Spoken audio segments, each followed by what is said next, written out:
جب سے میں پریکٹس میں ہوں میں نے ہمیشہ بات کیا پروفیشنلزم کی. پروفیشنل وکیل ہوں, پروفیشنل وکالت کرتا ہوں, اپنے پروفیشنل وکالت پہ بلیو رکھتا ہوں. میرے منشور میں یہ بات شامل ہے کہ اللہ کی ذات نے اگر مجھے اس میں کامیاب کیا تو میں بار کے پلیٹ فارم سے اپنے یکسٹر بہن بھائیوں کے لیے یہ دونوں چیزیں کرنا چاہتا ہوں, ان کی ارننگ کے لیے اور ان کی لرننگ کے لیے. ساتھ ہمارے جتنے سینئرز ہیں ان کی میڈیکیشن کے لیے, میڈیکل فیسیلٹی کے لیے میں میکسیمم لیول پہ کام کرنا چاہتا ہوں. ساتھ ان کے ڈیتھ کلیمز جو ہیں اس کو بھی میں سمجھتا ہوں وہ 16,000 ختم ہونا چاہیے, اس رولز میں امینڈ ہونا چاہیے. اس وقت ہمارے فیلڈ میں لیڈیز کے لیے بہت بڑا سکوپ ہے, ان کو پراپر ویلکم کیا جا رہا ہے, ان کو پراپر رسپیکٹ دی جاتی ہے. کیونکہ دیکھیں یہ ہماری بہنیں ہیں, ہماری بیٹیاں ہیں, اگر ہم کوئی رسپیکٹ نہیں دیں گے تو یہ بہت بڑا فلا ہوگا جو ہم کور نہیں کر پائیں گے. میں تمام رسپیکٹڈ ممبران سے ریکویسٹ کرتا ہوں کہ میں ایک پروفیشنل وکیل ہوں اور پروفیشن کے لیے کام کرنا چاہتا ہوں, ویلفیئر آف بار کے لیے کرنا چاہتا ہوں. آپ مجھے ووٹ دیں, انشاءاللہ آپ کا دیے مان کو اعتماد کو بڑھاؤں گا اور کبھی لیٹ ڈاؤن نہیں ہونے دوں گا, اور اس کالے کوٹ کی رسپیکٹ کے لیے ہمیشہ کھڑا تھا, کھڑا ہوں, کھڑا رہوں گا. چودھری عرفان صادق تارڑ صاحب سے ریکویسٹ کروں گا کہ وہ اپنی تعلیمی سفر کے متعلق, اپنی تعلیمی سرگرمیوں کے متعلق, leading to his LLB and his law practice, یعنی اپنی پروفیشنل سرگرمیوں کے متعلق ایک مختصر سا جائزہ بتائیں. بیسیکلی میں نے پنجاب یونیورسٹی لاء کالج سے اپنا لاء کمپلیٹ کیا. آفٹر دیٹ 2002 میں نے اس پروفیشن کو جوائن کیا. 2002 سے لے کے 2005 تک بطور ایسوسیٹ میں نے کام کیا. 2005 میں نے اپنا انڈیپینڈنٹ آفس بنایا. 2005 سے لے کے آج تک اپنا انڈیپینڈنٹ آفس عرفان اینڈ فراز ناک ایسوسیٹس کے نام سے چلا رہا ہوں. اور الحمدللہ اس سال مجھے سپریم کورٹ کا لائسنس مل گیا ہے. اور جب سے میں پریکٹس میں ہوں میں نے ہمیشہ بات کیا پروفیشنلزم کی. پروفیشنل وکیل ہوں, پروفیشنل وکالت کرتا ہوں, اپنے پروفیشنل وکالت پہ بلیو رکھتا ہوں. زبردست, بہت اچھی بات ہے. میں رانا بلیغ الرحمان صاحب سے ریکویسٹ کروں گا کہ وہ جو ہے پہلے سوال کا آغاز کریں. پہلا سوال ہی چلتے ہیں. میں تھوڑا سا ماضی کی طرف لے کے جانا چاہوں گا. جب سے ہم لوگ کیریئر میں ہیں, آپ لوگ سینئر ہیں, لیڈرز ہیں ہمارے, جو ایک چیز بطور تھوڑا سا ایک کہہ لیں کہ کیریئر میں آگے بڑھنے کے بعد جو میں محسوس کر رہا ہوں کہ اس وقت جو ہے سوسائٹی میں ایک ایز اے کمیونٹی ہمارا امیج وہ نہیں ہے جو لیگیسی ایک ہم کیری کر رہے تھے. اگر آپ تھرو پارٹیشن وقت سے پہلے دیکھیں تو ایک اس شعبے کے ساتھ ایک بہت عزت جڑی ہوئی تھی.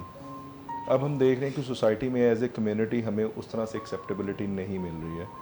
وہ ایک تصویر کا رخ ہمارا پروفیشن پیش نہیں کر رہا جس کی مثال ماضی میں تھی. تو آپ انشاءاللہ کامیاب ہو کے آئیں گے. بطور ادارہ آپ اس ادارے میں جا رہے ہیں کہ جو ان ساری چیزوں پہ کام کرتا ہے. تو میں چاہوں گا کہ تھوڑا سا آپ اس حوالے سے کوئی روشنی ڈالیں کہ کس طرح سے جو ایک مثبت تصویر ہے ہماری کمیونٹی کی معاشرے میں عام لوگوں کے ساتھ کس طرح بہتر ہو سکے. عرفان صاحب. بیسیکلی میں اس پہ یہ بات کروں گا کہ میں اس سے پہلے لاہور بار میں بطور وائس پریزیڈنٹ الیکٹ ہوا, تو میں نے اس وقت سے لے کے میرے ایک منشور میں 2-3 باتیں تھیں ان رسپیکٹ آف دس کہ دیکھیں لائرز کا جو سٹانس ہے, رسپیکٹ ہے, وہ معاشرے میں بہت زیادہ ہے. اس کو خراب کرنے کی کوشش کی گئی ہے. جب انہوں نے غلط فارم میں پیش کیا تو ہم نے بار لیول پہ ایک کوشش یہ کی کہ ہمارے جتنے ینگسٹر آ رہے ہیں ہم ان کے لیے کم از کم ایسا سسٹم کریں تاکہ وہ ایک معاشرے میں اچھا مقام پیدا کر سکیں, وہ معاشرے میں جو رسپیکٹ ہے اس کو بحال رکھ سکیں, اس کو بلکہ مزید اضافہ کریں. اس کے لیے ہمارا جو میرے منشور میں جو بات ہے وہ یہ ہے کہ ہمارے جتنے ینگسٹر آ رہے ہیں ہم ان کے لیے کم از کم ٹریننگ سیشنز کریں.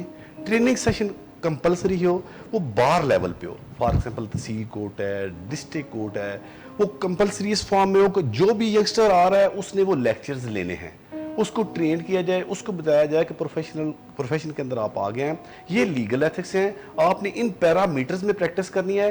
اس ادارے کے یہ حدود و قیود ہیں, اس حدود و قیود سے آپ نے باہر نہیں جانا. ہم کہتے ہیں جی یہ ایک بندہ آ رہا ہے, ہم اس سے بہت ایکسپیکٹیشن لگا لیتے ہیں. فار ایگزامپل لیو کمر آ رہا ہے, لیکن ہم یہ نہیں دیکھتے کہ ہم اس کو دے کیا رہے ہیں. کیا ہم اس کو ٹریننگ دے رہے ہیں, کیا ہم اس کو ارننگ دے رہے ہیں. ایک بندہ اپنی ایجوکیشن کمپلیٹ کر رہا ہے, 25 ایئر اس کی ایج ہے, نہ اس کو لرننگ پراپر مل رہی ہے, نہ اس کو ارننگ پراپر مل رہی ہے. میں سمجھتا ہوں اگر ہم اس کی لرننگ کے لیے پراپر ٹریننگ سیشن ورکشاپس کریں, اس کی اکیڈمی پراپر سسٹم ہو, ساتھ ہی ساتھ اس کو ارننگ کے لیے گورنمنٹ لیول پہ اسٹیپنڈ ہو, ریگولر ہو, 5 ایئر تک ہو, میں دیکھتا ہوں کہ اس معاشرے میں ہمارے وکلاء کی عزت اور بڑھے گی. تو اب فار ایگزامپل جو معاشرے میں باقی لوگوں کو ایک سہولت دی جا رہی ہے, اگر صحت کارڈ وکلاء کو بھی جاری کر دیے جائیں تو کیا ان کے لیے ایک اچھا اسپیکٹ نہیں ہوگا. میں سمجھتا ہوں معاشرے کے اندر جب ہم سارے سٹیزن ایکول ہیں تو باقی لوگوں کو میرے, تو ہمارے بھی جتنے بھی ممبرز ہیں ان کو بھی یہ صحت کارڈز ملنے چاہیے تاکہ ایشو وائز جتنے معاملات ہمارے حل ہوں گے. یہ صحت کا معاملہ حل ہو جائے گا. اس طرح ہمارے جو بزرگ ہیں ان کو دیکھیں, جب اولڈ ایج میں جاتے ہیں کوئی پوچھنے والا نہیں ہے. پچھلے دنوں ہماری بار کونسل میں ایک چیک جاری ہوا ایک ڈیتھ کلیم کا 16,000 روپے کا. سر ساری زندگی انہوں نے اس بار کی خدمت کی, ساری زندگی اس پروفیشن کی خدمت کی, at the end of year ان کو 16,000 روپے دے دیے گیا کہ پرانے رولز ہیں ان کو امینڈ کیا جائے تاکہ ہم بہتری کی طرف جا سکیں. کوئی پروفیشن برا نہیں ہوتا, ہمارا پروفیشن الحمدللہ ایک اچھا پروفیشن ہے, معاشرے میں عزت ہے, صرف ہم نے مسائل کو حل کرنا ہے. میرے منشور میں یہ بات شامل ہے کہ اللہ کی ذات نے اگر مجھے اس میں کامیاب کیا تو میں بار کے پلیٹ فارم سے اپنے یکسٹر بہن بھائیوں کے لیے یہ دونوں چیزیں کرنا چاہتا ہوں, ان کی ارننگ کے لیے اور ان کی لرننگ کے لیے. ساتھ ہمارے جتنے سینئرز ہیں ان کی میڈیکیشن کے لیے, میڈیکل فیسیلٹی کے لیے میں میکسیمم لیول پہ کام کرنا چاہتا ہوں. ساتھ ان کے ڈیتھ کلیمز جو ہیں اس کو بھی میں سمجھتا ہوں وہ 16,000 ختم ہونا چاہیے, اس رولز میں امینڈ ہونا چاہیے, اس کو میکسیمم لیول پہ. اب بار کے اندر جتنے مسائل اس وقت ہم مسائل میں گھرے پڑے ہیں, ایک مسئلہ نہیں ہے, وہ ینگ وکلاء کے چیمبرز کا مسئلہ ہے, ینگ وکلاء کے ارننگ کا مسئلہ ہے, لرننگ کا مسئلہ ہے, سینئرز کا مسئلہ ہے. ہمارے بار کے اندر چلے جائیں پارکنگ کے لیے جگہ نہیں ملتی. تو میں سمجھتا ہوں یہ جب ینگ لوگوں کو پروموٹ کریں گے, سینئرز کو فیسیلیٹیٹ کریں گے, لیڈیز بہنوں کو فیسیلیٹیٹ کریں گے, جب یہ سہولتیں ساری موجود ہوں گی تو ہمارا پروفیشن انشاءاللہ تعالیٰ پہلے سے بھی زیادہ ترقی کرے گا, ہمارے لوگوں کی معاشرے میں رسپیکٹ پہلے سے زیادہ ہوگی. تھینک یو عرفان صاحب.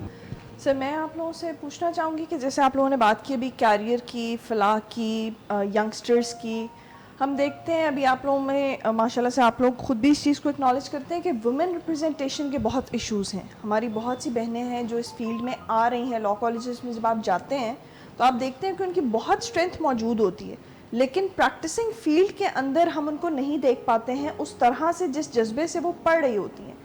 تو اگر آپ لوگ انشاءاللہ اللہ میں آپ لوگوں کو کامیاب کریں, اگر آپ لوگ اس سیٹ پر آتے ہیں, ایک ریگولیٹری باڈی کے طور پہ بیٹھتے ہیں, تو آپ ہماری وومن ریپرزنٹیشن کے لیے, ان کی سیف ورک پلیس کے لیے اور ان کی کیریئر بلڈنگ کے لیے کیا کرنا چاہیں گے؟ آپ لوگوں کے کیا پلانس ہیں یا آپ کیا سوچتے ہیں کہ کیا چیزیں امپلیمنٹ ہونا چاہیے؟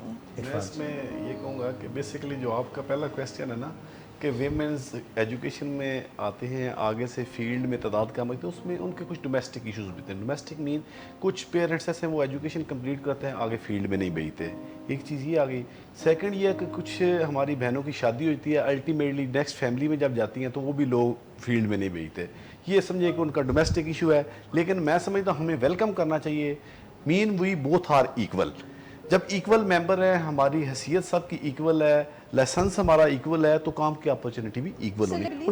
ڈومیسٹک جو ایشوز ہیں یہ بھی سیف ورک پلیس سے ہی اٹھتے ہیں, کیونکہ ماحول ویسا نہیں ہے, اسی وجہ سے تو وہ پیرنٹس الاؤ نہیں کرتے.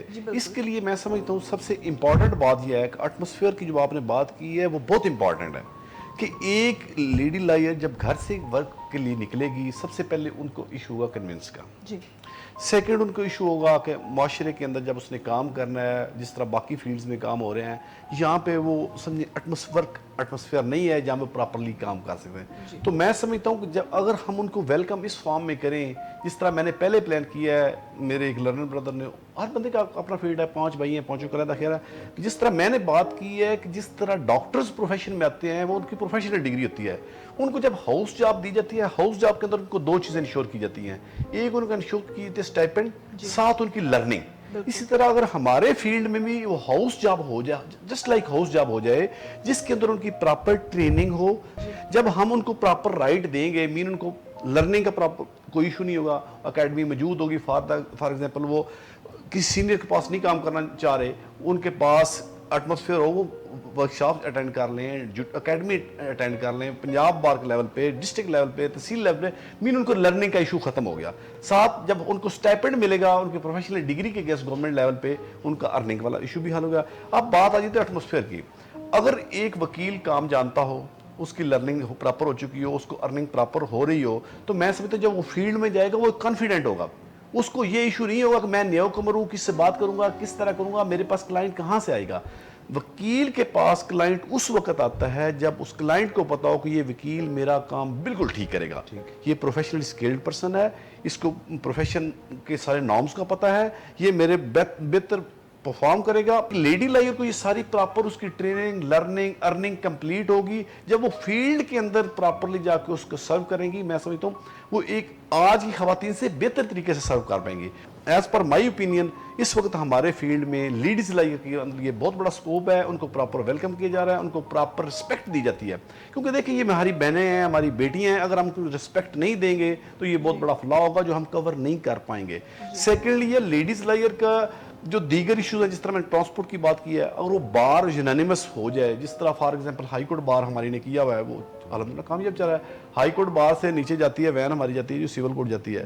بار کے لیول سے ہم کام کریں گے, جس طرح باقی ادارے ہیں, آرمی کو لے لیں, ادر ادارے لے لیں, ان کے ہاسپٹل ہیں, ان کے اپنے شادی ہال ہیں, ان کی باقی فیسلٹیز, کیا ہم بار لیول پہ ایسا نہیں ہو سکتا؟ ہماری الحمدللہ ملک کے اندر اتنی تعداد ہے کہ ہم ایک کمیونٹی کا حصہ ہیں, اور وہ حصہ ہیں جو سارے پڑھے لکھے ہیں, پروفیشنلز ہیں. تو اس وجہ سے میکسیمم لیول پہ جب آپ اپنی بہنوں کو, بیٹیوں کو فیسیلیٹیٹ کریں گے تو پروفیشن کے اندر میں سمجھتا ہوں معاشرے کے اندر عزت تو آلریڈی بہنوں کی ہے, لیکن میں سمجھتا ہوں اور بھی بڑھے گی, اور آپ کے لیے کام کرنے کا ایٹماسفیئر بھی اچھا ہوگا. سر جس طرح بھی آپ نے بات کی کہ یہ لیگل ایتھکس کی, اور جب ینگ لائرز آتے ہیں تو ان کو کمپنسیٹ نہیں کیا جاتا, لیکن آپ نے کہا کہ نہیں انہیں کرنا چاہیے, آپ کہہ رہے ہیں کہ نہیں لرننگ کی طرف جانا چاہیے, زیادہ ارننگ ہو ہی جائے گی. لیکن جس طرح آپ کہتے ہیں کہ لیگل ایتھکس ہیں, تو ایز اے پنجاب بار میں الیکٹ ہونے کے بعد آپ کیا سمجھتے ہیں کہ اسٹیپس کیا ہوں گے وہ کہ جو ان کی ٹریننگ کے لیے لیے جائیں, کہ جنہیں کس طرح ٹرین کیا جائے گا, کہ کیا ان کی ٹریننگ ہو, آیا انہیں کوئی چھوٹے کیسز دے دیے جائیں, یا کوئی اس طرح کی چیز, مطلب کوئی اسٹارٹ کے لیے کوئی انہیں اسسٹ کرنے کے لیے کوئی ادھر وہ جا کر کوئی اپنا مطلب ایک انہیں سکھایا جائے کہ فائلنگ کس طرح کرنی ہے, کیا کرنا ہے, کوئی مطلب اسٹیپس کیا ہوں گے بیسکلی. اس میں آپ بیسکلی دیکھیں جی, آپ میں جو بات کر رہا تھا لرننگ اور آنے والی, لرننگ کیا ہے؟ ایک سول جج اپوائنٹ ہوتے ہیں, ان کی فرسٹ ٹریننگ شروع ہو جاتی ہے. اس ٹریننگ میں ان کو سارا کچھ بتایا جاتا ہے کہ آپ نے ورک کیسے کرنا ہے, مین اس پوائنٹ آف ویو سے ان کو ٹریننگ دی جاتی ہے. اس طرح کے وکیل بن گیا, ان وکیل صاحب کو ٹریننگ دینی ہے. ہماری جوڈیشل اکیڈمی جس طرح ہماری لائرز اکیڈمی ہونی چاہیے, لائرز اکیڈمی کے اندر ان کو پراپر ٹریننگ دی جائے کہ آپ کے فرض کریں پری ریسٹ بیل آ گئی ہے, تو آپ نے اس پری ریسٹ بیل کو ایسے فائل کرنا ہے, اس کا یہ پیٹرن ہوگا, ایسے فائل بنے گی, ایسے کورٹ میں جائیں گے, اگلا پروسیجر یہ ہوگا. ان کو سارا پروسیجرل وائز گائیڈ کرنا ہے. دیکھیں لیکچر انہوں نے وہاں پہ لیے ہوئے ہیں, لیکن وہ بکس والے ہیں. یہاں پہ ان کو پروسیجر یہ گائیڈ کرنا ہے کہ بیل آ گیا, آپ نے کورٹ میں ایسے جانا ہے, کورٹ میں ایسے پیئر ہونا ہے, اس سائڈ پہ کھڑے ہونا ہے, یہ لیگل ایتھکس ہیں, اس فارم میں آپ نے بات کرنی ہے, اس کی پریپریشن کے لیے آپ کو یہ چیزیں درکار ہیں. اس طرح ان کو ہیڈ وائز جو ہماری بیسک نیسیسٹیز ہیں یا چھوٹے پیٹی کیسز ہیں, ان کی طرف ان کی ٹریننگ کی جائے, تاکہ جب وہ فیلڈ میں پراپرلی جا کے سرو کریں تو ان کو یہ پرابلم نہ ہو. فار ایگزامپل میں ملزم کا وکیل ہوں تو میں نے کس سائڈ پہ کھڑے آنا ہے, میں مدعی کا وکیل ہوں میں نے کس سائڈ پہ کھڑے آنا ہے, اگر میں ملزم کا وکیل ہوں پری ریسٹ بیل پہ ہوں تو مجھے کون سی گراؤنڈز لینی ہے. یہ بیسک بنیادی ضرورت. میں تمام رسپیکٹڈ ممبران سے ریکویسٹ کرتا ہوں کہ میں ایک پروفیشنل وکیل ہوں اور پروفیشن کے لیے کام کرنا چاہتا ہوں, ویلفیئر آف بار کے لیے کرنا چاہتا ہوں. آپ مجھے ووٹ دیں, انشاءاللہ آپ کا دیے مان کو, اعتماد کو بڑھاؤں گا, اور کبھی لیٹ ڈاؤن نہیں ہونے دوں گا, اور اس کالے کوٹ کی رسپیکٹ کے لیے ہمیشہ کھڑا تھا, کھڑا ہوں, کھڑا رہوں گا. بہت مہربانی.